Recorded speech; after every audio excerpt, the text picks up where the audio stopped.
এখন দীঘার মেরিন ড্রাইভের দিকে যাচ্ছি, যেহেতু জোয়ার চলছে এখানে ভালো স্নান করা যাবে, তাই না হলে কতক্ষণ বাচ্চা নিয়ে ওয়েট করব।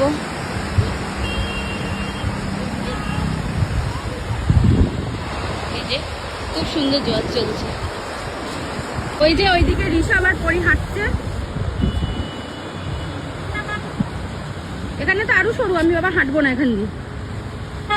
ভিউটা দারুণ লাগছে এই ভিউটা। আর এই যে দিদি পরি ওরা হাঁটছে এখান দিয়ে,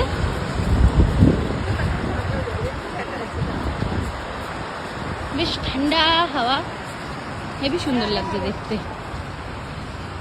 তো গাইজ আমরা মেরিন ড্রাইভ, এই যে মেরিন ড্রাইভের এই ঘাটে এসেছি স্নান করার জন্য, কারণ ওইদিকে হচ্ছে বোল্ডার ফোল্ডার আছে, এখানে এসব কিছুই নেই, এখানে বেশ অনেকটা সুন্দর।